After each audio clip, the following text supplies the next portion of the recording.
Hey everyone, it's Sydney with Montgomery Admissions Consulting, and I am so excited that I have Mena Pirone here with me today of Logic Games Pro, and we're going to be talking about the LSAT, which you all know I don't do, but I'm so glad that she does, and I love to support Black women who are helping others in this journey. So Mena, do you want to introduce yourself a little bit? Yeah, hi Sydney. Thank you so much for having me here. It's my pleasure to speak to your students. I know a lot of them are in the process of applying to law school. They're starting to think about, okay, I've got this big test in front of me, this big roadblock to my dreams, and it's a little bit overwhelming. So a little bit about myself before I start, giving any advice or anything. Who am I?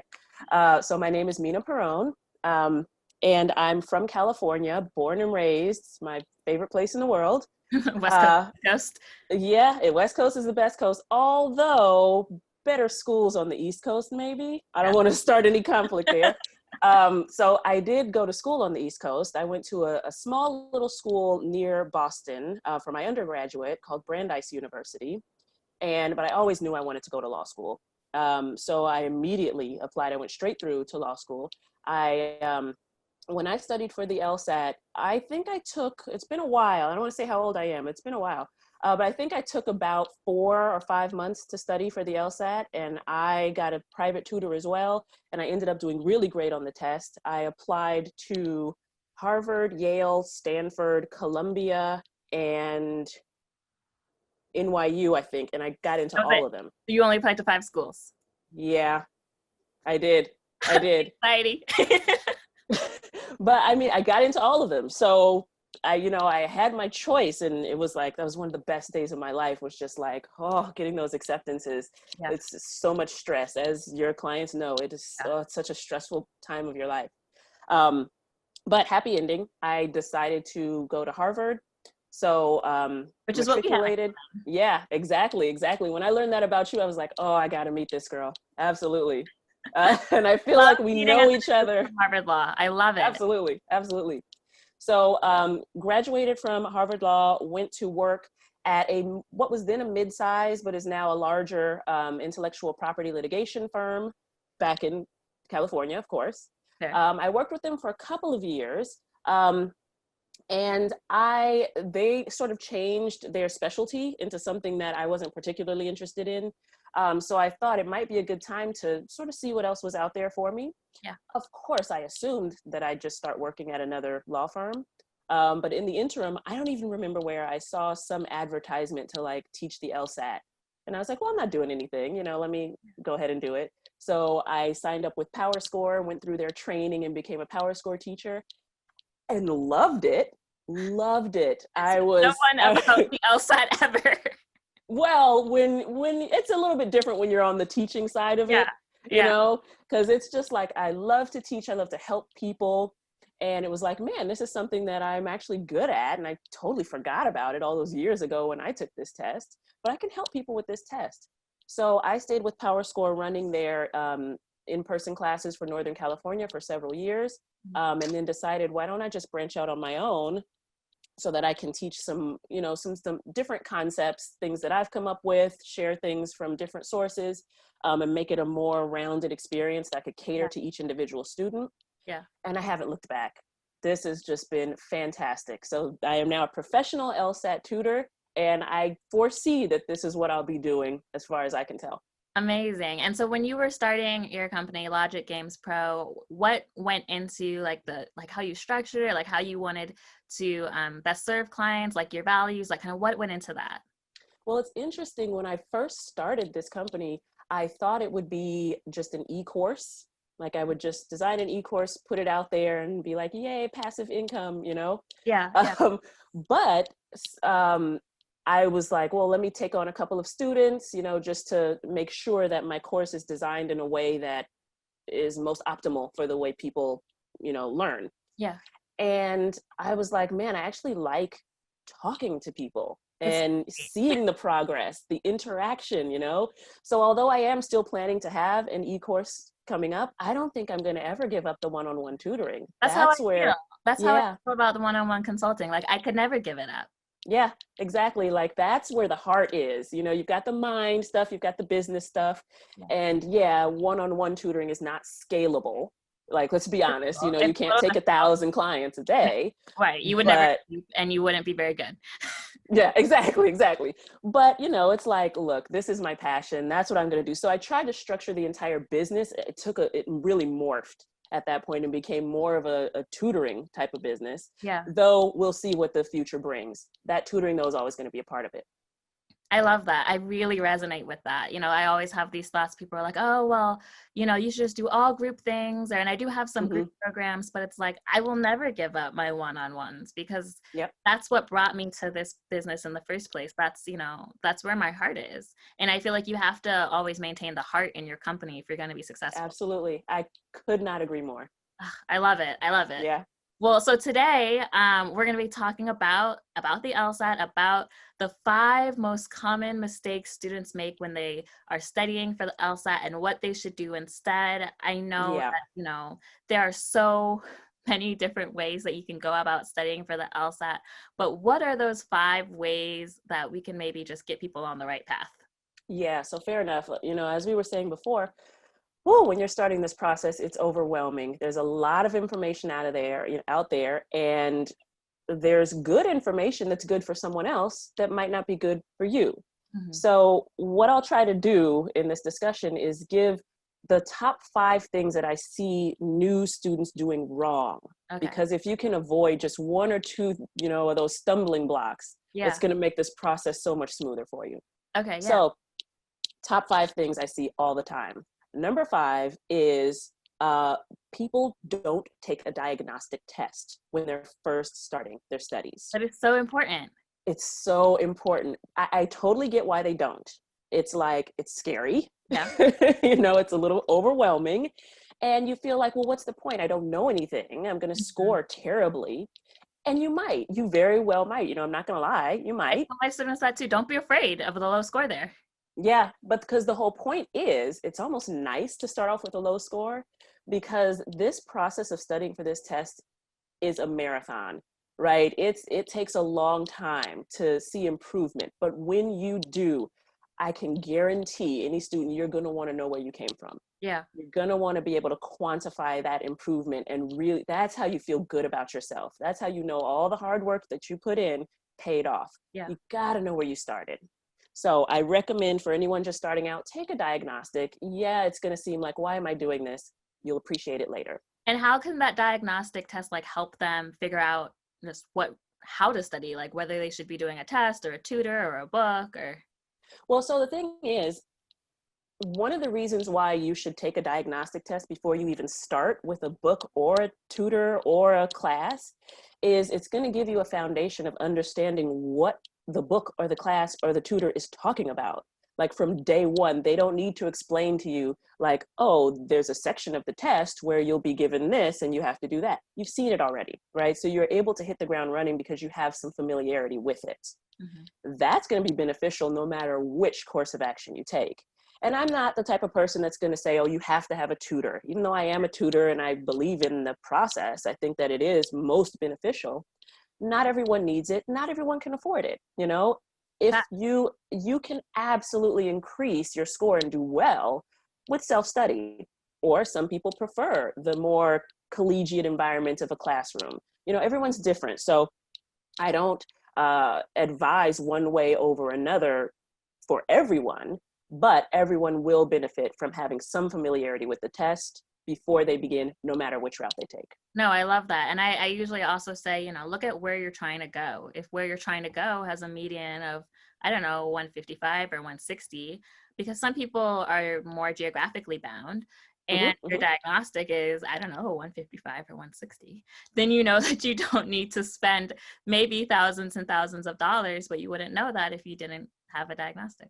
That's funny that you say that, because I don't want to get ahead of myself, but that really ties into the number one mistake that I see people make. So that's very interesting that you said that. That's going to come up again. Okay, so right. Keep going. So that was number 5. They don't take a diagnostic because they're scared of it. Just do it. Just do it. Just do it. I promise you, you will not regret it. The 4th biggest mistake that I see people make is they use way too many materials to study. They want to buy every book that's ever been written, Yes. on the LSAT. And they ask their friends or they post in groups, hey, what are the best books? Everyone's going to say something different because everyone has a different style that they like. I've definitely seen people when I ask them, what books do you have? And they're like, oh, I have the Power Score trilogy. I have Manhattan Prep books. I have the LSAT Trainer. I have Loophole. And it's like, whoa, whoa, whoa. What do? You're going to confuse yourself. Yeah. Every book has slightly different terminology, right? So what one book calls a justify question, another book is going to call a sufficient assumption question. Okay. And what one book calls a part to whole flaw, another book's going to call an error of composition. So there's no reason. They're all going to teach you the fundamentals. The only difference between these books is how they teach it. Are they a little bit more formal and a little bit more structured, like say a Power Score? Yeah. There are some students who that's exactly what they need because this is a serious test that they're taking seriously, and they want it to look like big hefty books and, this is study time. Like they're doing it. Exactly. Other students, though, they're going to really dislike Power Score. They would like something more like Nathan Fox's LR Encyclopedia, where it's like there's jokes. He curses in the book, it's like a much more light conversational type feel. Some students love that. Other students are like, no, this test is serious. No one student loves both of those approaches, So you don't need every book. It's going to be confusing. What you should do is either visit the library or visit the bookstore and just sort of page through them over some coffee, figure out which one resonates with you, and then stick with one source to max. Okay. All right. Every book in the world, you don't need it. Yeah, no, that's really good. Just kind of focus your attention and not be kind of all over the place. All over the place. It gets very confusing. Yeah, no, I understand that. So my third mistake that I see people making, this one has to do specifically with the logical reasoning section. Okay. And it's that they neglect to understand the importance of the question type. Okay. So what I mean is, on this test, in the logical reasoning section of the test, there's maybe, depends on how you count it, between 11 and maybe 16 different question types. Some of them are asking you what must be true about what you just read. Some of them are asking you to strengthen the argument. Some of them want you to find the flaw. I think I have PTSD with the LSAT, so I sort of like blocked and memory dumped. But yes. Fair enough. I do not blame you at all. I do not blame you at all. But your clients are right in the thick of it. So they're going to know exactly what I'm talking about. And one of the biggest problems is people just dive into the stimulus and then look at the answer choices and try to figure it out without having a clear enough understanding of what it is they're being asked to do. Okay. One of the things I do with my students, when we get to a really high level in this test and we're really diving deep, is we'll look at a question and there'll be the correct answer that does exactly what you want it to do. And there'll be another answer choice that would be great if this were an assumption question, or this would be a great answer if this were a strengthened question. Okay. And when you get to that level, that's when you know you're really mastering this test, because a different answer choice could be right for a different question type. Okay. So it's way more important than people think.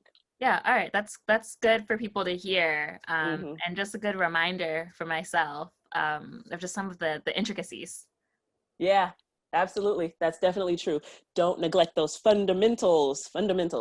So the second biggest mistake, so I'm counting down, the second biggest mistake I see people make is that they take way too many practice tests. Okay. Yeah, let's get into that. Let's talk about that. Yeah. So for the LSAT, we're nearing 100 previous tests that are available for people to purchase and, take. And how far back does that go? So I think, actually, I'm not sure. It goes back to the 90s, though, to the 1990s. It goes back pretty far. Presumably the test has changed since the 90s. Well, you'd actually be surprised. Oh, really? It's been remarkably consistent. Okay. At least as far as the tests that are available for people. They're remarkably consistent. There are some differences. They used to do a lot more In the LR section, they used to do a lot more where there's one stimulus and then 2 questions about that stimulus. They don't do that as much anymore. And then there's a new question type, a new, what should I call it? Like a passage type in the reading comp, where instead of 1 passage, it's 2 and you're meant to compare them to each other. In the games section, games cosmetically used to look different because they were all on 1 page, and now in the more recent tests, they're split over 2 pages. But honestly, those differences are very, very minor. Right. The skills. So all of the tests that are available are useful. Okay. Which is part of the problem. People are like, I'm gonna do 70 practice tests in a month. Oh my God. Okay, that's a little extreme. But whenever I hear that someone has done that many practice tests, almost automatically I know that they're not reviewing them properly. Okay. Because it's like, if it takes you 3 hours to do a test, it should be taking you about 6 hours to review that test. Okay. You should be looking up every single question and finding an explanation for that question online, even if you got it right.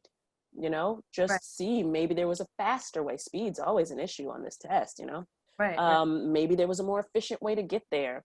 So if you're taking that many practice tests, you're neglecting the most important part, which is figuring out what you got wrong, why you got it wrong, and what you got right, why'd you get it right?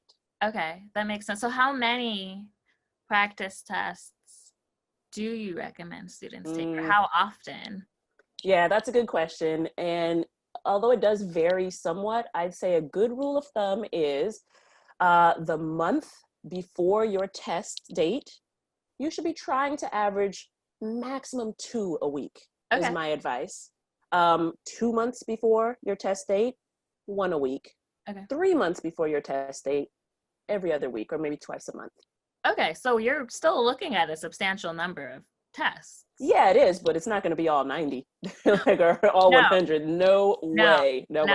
Absolutely not. And I tell my students when they take practice tests to try to take it, you know, at the same time. I know it's a little harder with the flex, but at the same time, with as much of the same, like maybe you had breakfast that morning or whatever that you can kind of do so that you're like simulating the actual testing experience. I think more for people's anxiety than anything else. But for me, that would also include a couple of these practice tests. Go take them somewhere like in a library or a quiet coffee shop to get used to distractions. You know, there might be a air conditioner clanking away, or, you know, someone coughing or something, and you do want to have that experience as well. Now though, with Flex, it's kind of cool that you are in complete control of your environment. Well, it depends if you have kids, you know, maybe not, but for the most part, you have a lot more control over your environment. So, you know, as far as the amount of practice tests, that hasn't really changed. But as far as how to do your practice tests, you can, like, I'm going to be sitting in this chair, right? I'm going to be having this window open. I know where the glare is. I know if I want a pillow behind my back. So that's all the stuff that you can be working on to help with anxiety during the era of Flex. And finally, the number one problem that I see with people when they're studying for this test is that they start too late. Okay. They don't give themselves enough time to actually prepare for this test. And honestly, it's usually really smart students who don't give themselves enough time because they're like, oh, I'm good at taking tests. You know, I aced the SAT or whatever, you know. Right. It's a very different test. It's such a different test. They completely underestimate what's necessary to do well on this test, because it's not like you can memorize vocabulary words. You know, it's not like you memorize any equations or anything. To do well on this test requires that you change the way that you think. And that's not something that happens overnight. You can't cram that. You know, that just takes diligent, daily, consistent work to start to look at arguments the way that this test needs you to look at arguments. Right. So I always say that this test is not testing what you know, it's testing how well you think. Right. And that's not something you can study for. You know what I mean? That's something you just have to internalize. That's true. So what I tell people is that, and I think you and I agree, that 3 months, which is for some reason the standard recommendation, that should really be more like a minimum. Yeah, I think so. I say at least 3 months. Like, don't try to do it in less than 3 months. Totally. I totally agree with that. I will say the best way to determine how much time you need as an individual is to take that diagnostic, and this is where it circles From the back to what beginning. we said before, Yeah. because if you take that diagnostic and compare it to what schools you want to go to, you'll know how far you are away from your goal. Yes. That's a much better metric for deciding how much time you need to study. That Like makes- if you're within 10 points of your school's like L50, so they're 50%. My dog is over here like dreaming and barking in his sleep. If you're within 10 points of the school's median LSAT range, okay. then 3 months might be okay. All right. If you are between 10 and 15 points away from your goal, you're going to need 4 months at a minimum. And if you're more than 15 points away, give yourself 5, 6 months, maybe even up to a year.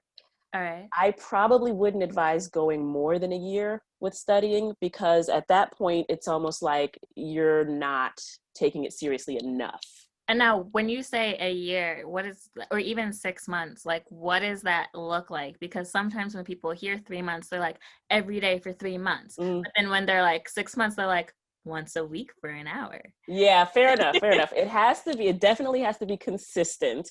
So when I say like 3 months, if you were going to study diligently for 3 months, I would recommend that you study at least 3 hours a day, and maybe with 1 day off per week. Okay. Which sounds like a lot, but it's only 3 months, right? Go hard, knock this out, get it done. If you're going for a year, you're probably going to burn yourself out if you're doing that much, right? Every single day for that many hours per day. But at the same time, it doesn't mean to just, Saturday mornings, I'll dust off the book and crack it open. You definitely still have to be diligent. It still needs to be daily.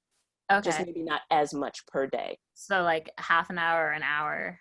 Maybe an hour. Probably an hour is the minimum I would say that you need to devote. All right. All right. Yeah. And so, of course, these things depend on people's circumstances. If you've got young kids, if you've got a job, if you've got other obligations, they will get in the way, but at the same time, remember why you're doing this. You're going to become a lawyer. And once you're a lawyer, you're going to be a lawyer for the rest of your life. Forever. Suck it up. Yeah. Suck it up. Make it happen. Sorry, say that again. Even if you're a recovered attorney like us, you're still a lawyer. Exactly. I am still an attorney. Yeah, I'm still licensed. I don't practice, but I am, and I will be for the rest of my life. Yeah, no, I think this is so important. I know so many of my friends, especially my friends from Princeton, who really have struggled with the LSAT. Just really, it just was a hurdle that I think was just so hard for them to overcome. And I think when you were talking about those smart students who are like, I'm really good at tests, to me, I see the most like self-esteem damage happen with, my friends from Princeton, because they're like, I'm smart, clearly, right? I'm bright, I've done well in school. Why can't I do this test? Like, why can't I? It's humbling. Yeah. So I try to tell people, like, it's not a measure of your just like how smart you are. You can be very smart and still be very bad at the LSAT. Mm-hmm. And another thing, this will be the last thing that I say, but you just reminded me of something else that, a lot of students find that, well, when I take the test, I always narrow it down to 2 answer choices, and then I always pick the wrong answer choice. And they're just like so frustrated that this is happening. And I tell them, as long as this is happening in the beginning of your studies, it's actually a good sign. Because what it means is that you're smart, you're intelligent. You can use just your common sense, your brain, and your know-how to get down to 2 answer choices. All that's happening, though, is once you get down to 2, intelligence goes out the window. Because then you need to know, what are the tricks of the test? How do they always word? They're going to always word 1 answer choice to make it look right when it's not. All it is you're falling for those tricks because you haven't learned them yet. Right. Okay, that's so good. That's so good. And probably very comforting for some people to hear. Yeah. Because it's so frustrating. Like, I picked the wrong one again. Yeah. It's like, that's exactly what's supposed to happen. And now you learn the test. Perfect. And then you'll be good. That makes total sense. Thank you so much. Those were very helpful tips. I think that they're probably going to impact a lot of people as they go on this journey, as they start to study or they figure out what is not working. I'm hoping that a lot of people can gain some clarity from that. Where can people find you or contact you if they want to work with you or just Sure. Yeah, so the best way to contact me is to visit my website, which is logicgamespro.com. And there you'll find phone number if you want to call, email address if you want to email. You can set up a free consultation if you want to chat on the phone just to see either if we'd be a good match to work together, or if you just have questions about, hey, you mentioned, something about books in that interview you did with Sydney Montgomery, and I was wondering, what do you think of this book? Yeah. I love to help. I love to help. Even if, we're not going to work together, I can still share what I've learned over these years. So I definitely encourage people to contact me in one of those three ways. You can find me on Facebook as well, it's just at Logic Games Pro. Okay. And those are the best ways to reach me, but I do definitely encourage people to just reach out with any old question. I probably have a little bit of insight, and if I don't know the answer, I can direct you to the right answer. I love that. And I'll definitely make sure that all the links are in the description. Mena, thank you so much for taking the time to be with me today. And I can't wait to see how your business grows. Absolutely. It's a pleasure. Thank you so much for being in this space. It is absolutely needed. I think it's wonderful. And it's been such a pleasure to talk to you. All right. Take care. Take care. Bye-bye. Bye.